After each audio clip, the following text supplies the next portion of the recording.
Hi, I'm Jules, a speech pathologist of 16 years. The question is, what are the best toys I can have at home to help support my child's speech and language development versus what are the not so effective toys to have? As a general rule, there's a lot of research that's gone into saying that toys that have batteries or toys that don't require you to do much are not the best.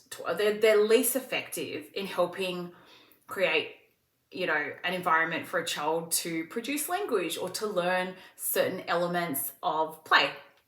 So for example, here are some battery activated toys that make sounds and don't do too much. They might move around and, make different sounds.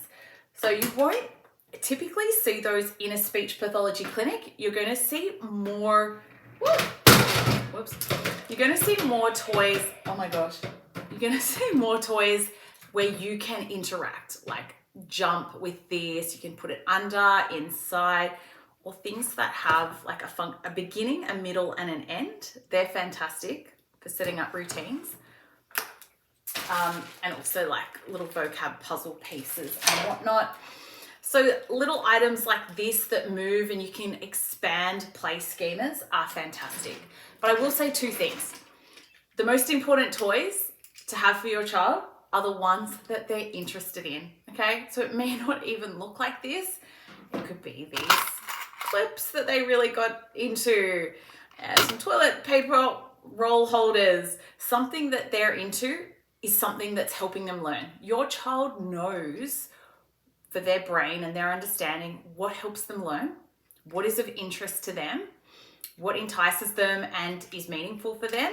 So please, please, please, if they pick up like a remote, don't take it out of their hand and give them a car. Like start playing around with the remote and, get creative, get silly, imitate what they're doing. That's a huge help. But basically what we do now, knowing, as you know, we've collaborated with occupational therapists who are a wealth of knowledge about regulation, is that we do use battery operated toys, and we do use toys that flash and have lights and maybe just repeat similar things. We use those in a way to help regulate, so to help a child feel relaxed, like calm, happy, engaged, because we know that is their best learning state. Okay, so we won't just have a session with one toy. We're going to use toys for two functions. One is to regulate and help engage and develop interest. And then the other toys, we're going to do expansions of play. We're going to do some parallel play. We're never going to force a child, we're not going to do hand over hand, make him eat. We're going to do play in a way that is following the child's lead, but also introducing new ideas or new ways to play. We're going to use some repetition, okay? So a lot of these are Hanen strategies. So they are research-based, but I'm just generally letting you know what toys are really useful and helpful and how we use those in the clinic and why we have them. So I hope that answered the question about See you later. About which toys are useful and maybe less effective. I would definitely encourage toy rotation. So every 2 weeks, swap out some toys, keep the ones that they love and are exploring and learning with. And if they haven't really looked at some that you've bought, that's okay. Pack them up, pop them in a plastic container. Oh my gosh, how do I turn this off? Pack them away into a plastic container for that next 2 week time.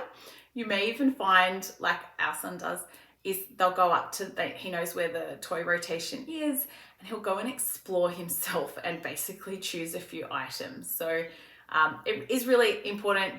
Please don't have a huge toy room that's overloaded with toys and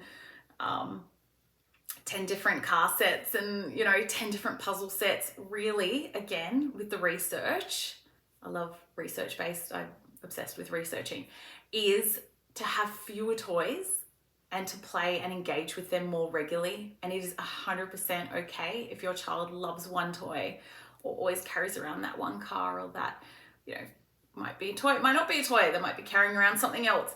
That's completely fine. Let explore that with them, encourage that, because your child knows what toys are going to be meaningful and helpful for them, and you will see changes and expansions over time.